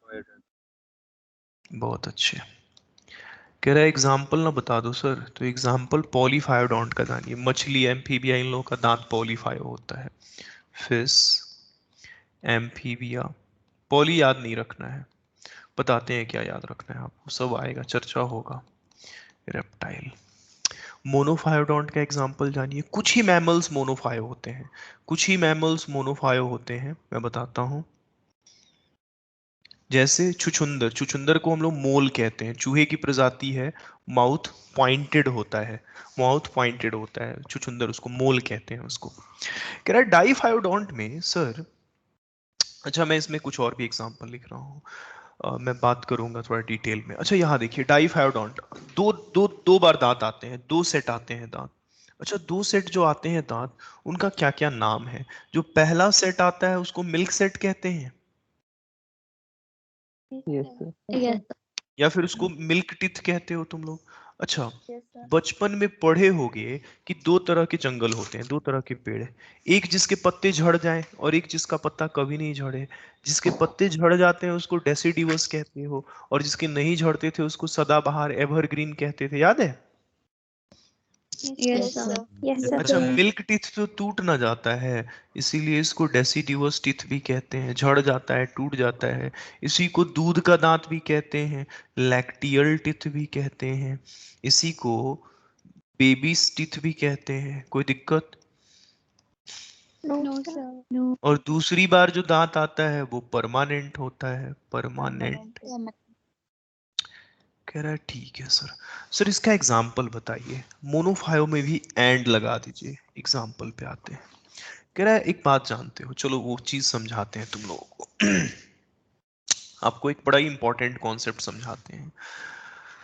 अच्छा जब छोटे थे तुम, जब बच्चे थे तो कितने दांत थे? 20. 20। अच्छा और बड़े हो गए तो? बड़े हो गए तो 32. 32. एक काम करो, एक काम करो, ऐसे ना मुंह को खोलो, आ करो, आ करोगे तो ऊपर जबड़ा दिखाई देगा और नीचे जबड़ा दिखाई देगा। ध्यान दो, सबसे पहले तुमको क्या करना है, मुंह खोलना है, ऐसे आ करना है। देखो ध्यान से, जो मैं आपको समझाने जा रहा हूँ बड़े ध्यान से सुनिएगा। पहले एक लाइन ड्रॉ कीजिए और आ कीजिए। ये जो मैं बना रहा हूँ दिस इज अपर जॉ, और ये जो मैं बना रहा हूँ दिस इज लोअर जॉ। यहाँ ध्यान दीजिएगा, this is upper jaw and this is lower jaw. अच्छा ये अपर जॉ है और लोअर जॉ, एक काम कीजिए, इनको ना बीचों बीच ऐसे काट दीजिए, एकदम मिडिल से काट दीजिए। जैसे ही मिडिल से काटिएगा तो ध्यान दीजिएगा, आपका अपर जॉ भी टोटल 4 पार्ट बन गए, जैसे क्वाड्रेंट बनता है, आधा आधा आधा आधा। आपको पता है इस आधे जबड़े को, किसी भी आधे जबड़े को टोटल 4 हाफ में ये बट गया है, बोलो तो? Yes, sir. किसी भी आधे जबड़े को हम लोग रैमी कहते हैं। क्या कहते हैं जरा बताइए तो? Rami. तो आपके दोनों जॉ में कितने रैमी हो जाएंगे? 4. चलो अब जो हम आपको दिखाने जा रहे हैं, वो आपको दिखाने जा रहे हैं चाइल्ड सेट। जब आप छोटे थे तो कितने दांत थे? देखो जब आप छोटे थे तो सबसे पहला जो दांत था, हम फिगर के साथ बना रहे हैं, वो था इंसिजर 1, 2 इंसिजर पाए जाते हैं और एक पाया जाता है इंसिजर 2। एक वैम्पायर टीथ पाया जाता है जो थोड़ा सा पॉइंटेड होता है, उसको कैनाइन कहते हैं। कैनाइन के बाद बचपन में 2 मोलर पाए जाते हैं। कितने मोलर पाए जाते हैं जरा बताइए तो? 2 मोलर। 2 मोलर। तो जब छोटे बच्चे थे तो देखो, आधे जबड़े में, जैसे ये मिड है, ये मिड पार्ट है, इधर बीच पकड़ो और लेफ्ट चले जाओ या राइट चले जाओ, वो रैमी कहलाएगा। मन करे तो इधर चले जाओ आधा, मन करे तो इधर, मन करे तो इधर, मन करे तो इधर, किधर भी चले जाओ वो आधा कहलाएगा। जरा गिनो तो आधे जबड़े में कितने दांत हैं? कितने दांत हैं इसमें? 5 5। 5 अच्छा, अगर 5 आधे में 5 हैं तो टोटल 4 हैं, कितने हो जाएंगे टोटल? 20 तो बचपन में कितने दांत थे? 20। बचपन में 20। जरा एडल्ट सेट देखते हैं, जरा एडल्ट सेट देखते हैं, जरा एडल्ट सेट देखते हैं। अच्छा, ये इंसिजर 1 इंसिजर 2 झड़ता है, झड़ता है तो इसकी जगह पे नया इंसिजर आता है, फिर से नया इंसिजर, इंसिजर 1 इंसिजर 2 आता है। कैनाइन भी टूट जाता है तो कैनाइन की जगह पे भी नया कैनाइन आता है, सी आ गया। अब जब आप जवानी में आए हैं तो कुछ नए दांत आते हैं, और ये जो दांत आता है इसका नाम है प्रीमोलर 1 प्रीमोलर 2, PM1 PM2। ध्यान दीजिएगा, this is premolar 1, this is premolar 2, ये पहली बार आया है। अच्छा, इसके बाद फिर आता है, ये काम है, इसके बाद आता है मोलर 1 मोलर 2, और अभी आपका थर्ड मोलर नहीं आया होगा, अभी थर्ड मोलर मेरा अभी आ रहा है 18 के बाद 25-26 तक आता है थर्ड मोलर। अब जरा गिनिए तो टोटल कितने दांत हैं आधे जबड़े में? 8 8। तो अगर आधे में 8 हैं तो 4 से गुना कीजिएगा तो टोटल कितने हो जाएंगे? 32 32। अच्छा, एक चीज बताओ मेरे से, इनमें से जो इंसिजर 1 है, इंसिजर 2 है, या चाइल्ड सेट वाले जो दांत हैं, जो चाइल्ड सेट वाले दांत हैं वो बचपन में थे, टूटे और फिर वो नए आए। 20 दांत चाइल्ड सेट वाले जिंदगी में 2 बार आते हैं, एक बार बचपन में भी आते हैं और वो 20 फिर रिपीट करते हैं, जवानी में भी आ जाते हैं। लेकिन प्रीमोलर 1 प्रीमोलर 2 और थर्ड मोलर बचपन में नहीं था। ये 3 दांत 4 पार्ट में है तो 12 दांत। ये जो 12 दांत हैं ये सिर्फ एक बार आए हैं जवानी में, अभी पहली बार आया है, बोलो तो। Yes sir Yes, sir. तो ये जो 12 दांत हैं, PM1 PM2 और थर्ड मोलर, ये जिंदगी में एक बार आए हैं या 2 बार आए हैं? एक बार एक बार तोड़ दोगे तो क्या दोबारा आ जाएगा? ऐसा है कि तुम्हारे प्री मोलर को मैं तोड़ दूं वो फिर से आ जाएगा? नहीं आएगा, एक ही बार आता है ना, एक ही बार आता है ना। अब तो परमानेंट सेट में आप चल रहे हो ना। तो आपके 12 दांत कैसे होते हैं? आपके 12 दांत कैसे होते हैं? एक ही बार। Monodifident. मोनोफायोडोंट। और आपका 20 दांत कैसा होता है? Diphyodont Difident. बहुत अच्छे। अच्छा, अब आपसे आपसे मैं क्वेश्चन पूछ लूं, मैं आपसे क्वेश्चन पूछ लूं, बहुत फेमस क्वेश्चन। चलो आज टाइम हो गया है, इसको अगले क्लास में अभी समझा देंगे, कुछ और क्वेश्चन सब लिखवा भी देंगे, ठीक है, चिंता नहीं करो, क्योंकि फिर बेल बज जाता है तो दिक्कत होता है। बट आपको समझ में आ गया कि आपका दांत मोनो भी होता है और डाई भी होता है। कैसे मोनो और डाई दोनों होता है, क्लियर है? यस सर बहुत अच्छे, ठीक है, Yes, sir. ठीक है। फिर आज की क्लास इतनी ही। Thank you all, have a good day. अगर आपको रिप्लाई थैंक यू व्हाट्सएप पे सर नहीं मिला है तो मैसेज मेरे को वापस कीजिए। Thank you thank you sir ठीक ठीक ठीक, thank you all, have a good day. Meeting leave कर दीजिए आप लोग। जो चाइल्ड सेट के सर